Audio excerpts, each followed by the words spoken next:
Hey, what's up, guys? It's Zeke, and welcome back to another episode of A to Zeke Sports. Today, I will be filming my last segment on The Last Dance, the ESPN documentary that has captivated all of us during this time of quarantine, and it's been fun for us sports fans to watch. Before we get started, make sure to click the like button, make sure to subscribe, click that bell so you get all the A to Z content. Today, we have a special guest with us today. It's Boaz, and he has been watching this Last Dance documentary, and he has really enjoyed it. He has not really been much of a sportsman before this, but for someone who has an outside view, it's kind of interesting to see what he thought of the documentary. Hey, Boaz. Thanks, Zeke. It's nice to be here with you. Yeah.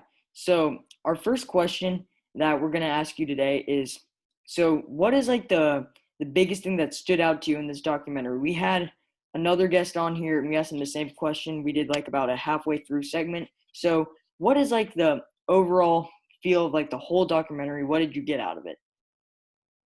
Mm.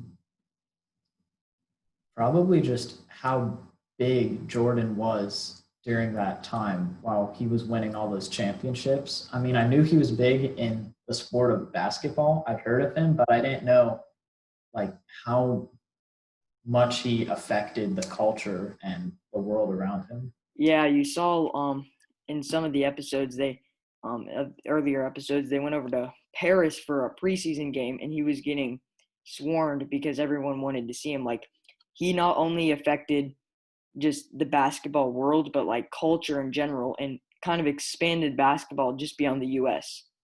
It's cool to see how it's continued to grow since then. Mm. Also, so ESPN has been putting out their primetime players recently, and people have been debating like who today reminds them most of Michael Jordan. Do you think that's a legitimate argument? Can anyone today really achieve what we saw during this documentary? As a person living in today, I Mm, have really like the way they portrayed Jordan, and yeah.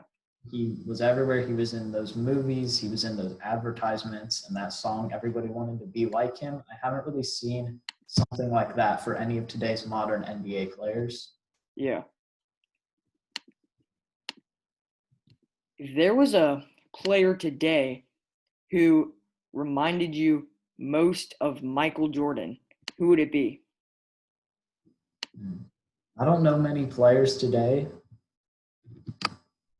I might have to say probably LeBron James, just because he's probably the most famous player I know today, and people compare him to Jordan a lot.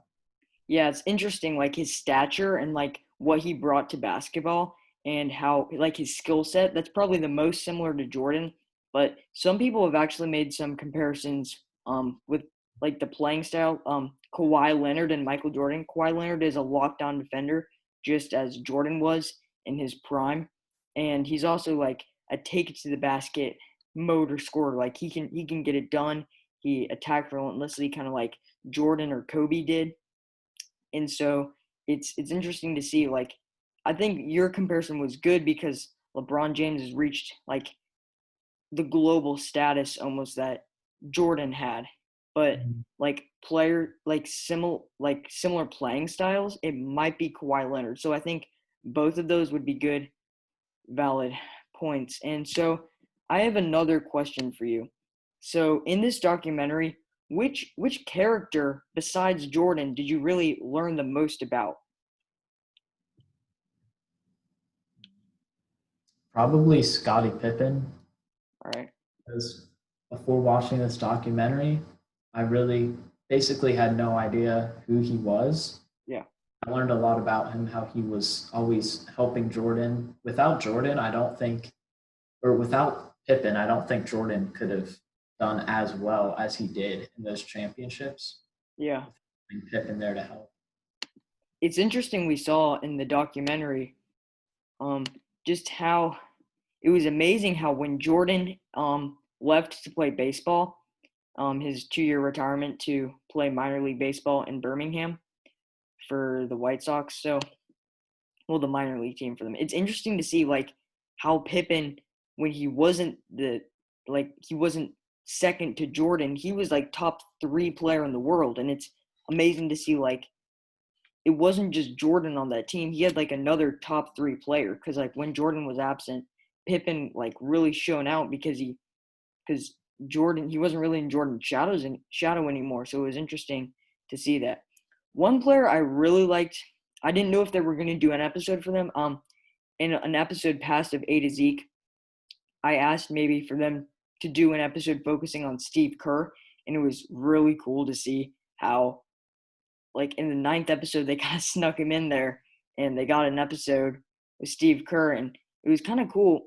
That shot, I knew Steve Kerr made that shot to kind of win Game 6 of the '97 NBA Finals for the Bulls, and it's crazy. Like Steve Kerr, like a lot of people like don't know much about Steve Kerr. He has the best 3-point percentage ever in the history of basketball, and it was awesome to see like he got to like make that shot, and it was crazy. Like and his at the parade and like the trophy ceremony in Chicago, it was awesome to see how like his hilarious speech that he gave. It was really funny. Gotta bail Michael out again, he said. Yeah. So before we close, is there one thing you want to leave the audience with, like to remember from this documentary, something that might have not stood out to them that really popped out to you that you'd like to just kind of put out there before we end? Probably inspiration. Mm-hmm. It was a really inspiring documentary to watch to see how Michael Jordan rose to where he got and how he became the best in sports. Yeah. Just showing people you have to have that mindset like he had to get good. Yeah, that's interesting. I think another another thing that we could focus on is also like how he held his teammates to the same standard that he held himself, and that's pretty tough for his teammates, honestly, to have to live up to the standards of Michael Jordan, of the greatest player of all time. And it's just amazing like how he could just push his teammates like that and then go out and have a beer with them afterward like they were best pals. And like so I think it was also interesting to see that. Yeah. Well, thank you, Boaz, so much for joining A to Zeke today. I'm really glad we could get your insight from someone who isn't really like a hardcore basketball fan like some of the other people watching this channel. But it's nice to see your insight and see how much you really got out of this documentary. You had some really insightful tips for us. Thank you so much, Boaz. Yeah. Thanks for having me. Sure thing. And so, all right, guys, so that's it for A to Zeke Sports today. Again, make sure to subscribe, click the like button, and we'll be back with another A to Zeke Sports soon. And that's it. Keep watching.